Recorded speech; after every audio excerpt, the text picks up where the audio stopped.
Dr. Pepper Schwartz is a well-known sex expert and author of over 15 books. From NBC News, Pepper Schwartz is a relationship expert. Summoned from around the world, we've assembled a team of top experts in the field of love. Pepper Schwartz is a relationship expert. Pepper Schwartz is a sociologist and author of Crime Adventures. We're joined by Pepper Schwartz this morning.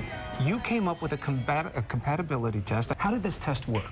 Well, I developed it for perfectmatch.com for relationships, and then we modified it for teamwork of any kind.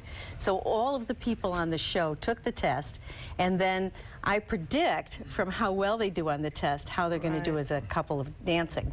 But I did it without watching them dance. Without watching them dance. What do you see in this combination?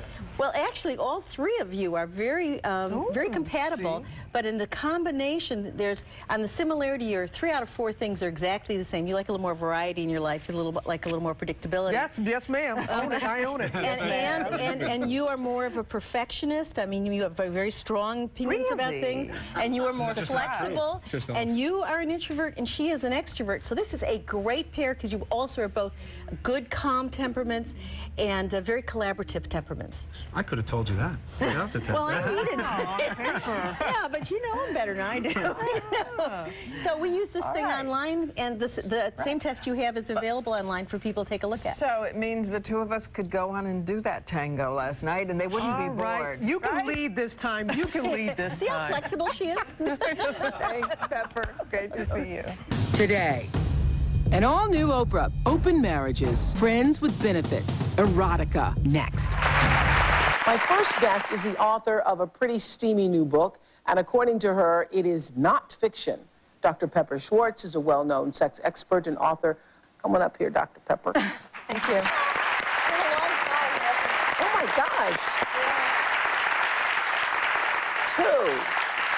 So I've been interviewing you for a long time. Yeah. Over the years. Yes. Well, her latest book is called Prime, Adventures and Advice on Sex, Love, and the Sensual Years.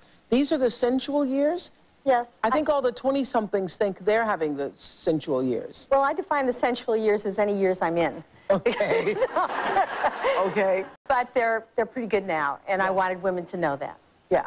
And why did you decide to open up and be so, vulnerable? Well, 2 reasons. One is I had too many friends who were packing it up and putting it away. Yeah. Wonderful, smart, beautiful, women with a lot to give, who were saying, no, I'm done with it, I'm done with the pain, I'm done with the vulnerability, I'm done with the whole thing about sex.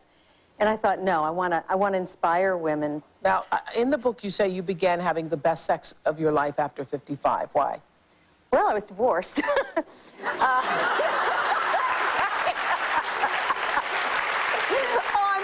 Yeah.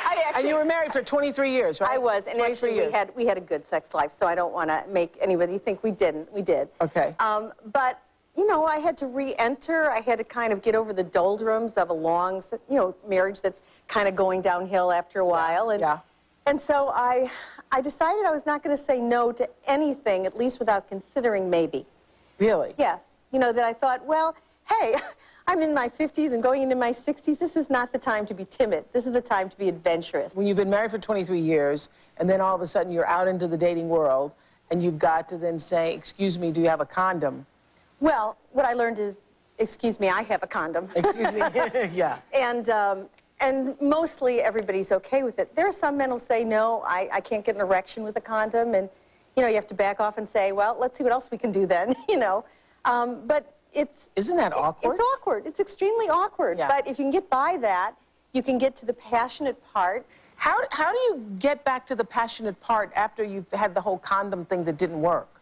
What I would say is that, first of all, you're sort of passionate already. You want each other a lot. Yeah. And if it doesn't work, then you say, no problem. I've got some other things, like oral sex, etc., which are going to be just great. We can do that. We don't have to have intercourse. I think one of the things about getting into your 50s and 60s and beyond is that, foreplay can be the main event. It doesn't have to be all about intercourse. There's no reason that gives you any better orgasm than other things do. And you don't, in fact, a lot of men are relieved because when you meet men in their 50s and 60s and 70s, their ability to have an erection in all the ways it's described in you know, romance novels and the way 20-year-olds experience it is not so good. They're worried about performance. Just take that off the table. We're going to make each other feel good. We're going to have fun here, and it doesn't have to be about some kind of measurement about, you know, erection lasting forever.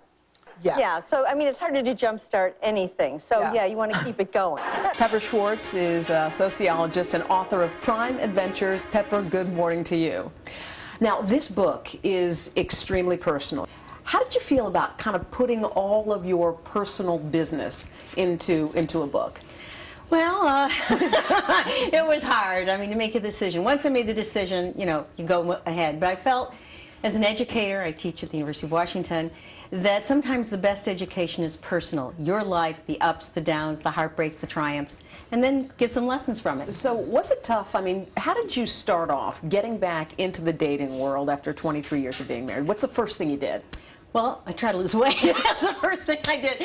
But the second thing was just to get my mind in shape, to say, okay, I really want to find somebody. You have to say what your goals are if you're going to get there. Right. Then I went online. I was actually already a relationship expert at PerfectMatch.com, but I had never done it myself. So what I was had that to like go going online?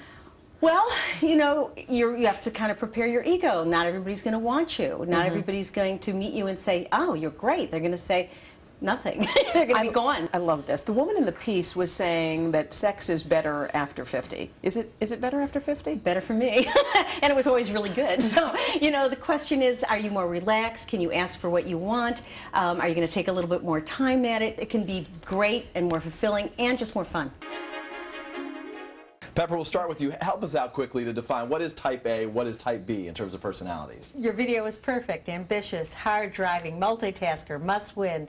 Other part, laid back, looking for calm, slower. Let's smell the roses. David, let's use some celebrity examples that you gave to us really quickly. Okay, we'll begin with the type AB, and that's who? Yeah, well, that would be somebody like Tom Cruise and Katie Holmes, and this is just like their public personas. And basically, you know, a type AB can work really well. It can work. The problem being on that side, what if she never sees him? The type B, remember, wants like home, family. She wants the guy, so she's the support staff, but he better let her see her enough so that she has a relationship. Then, Pepper, how about two type A's? When you have two type A's, how do you make that work in a true power couple? Well, they admire each other. Hey, you take the flank, I take the front. Together we, you know, win the battle. I mean, it's great.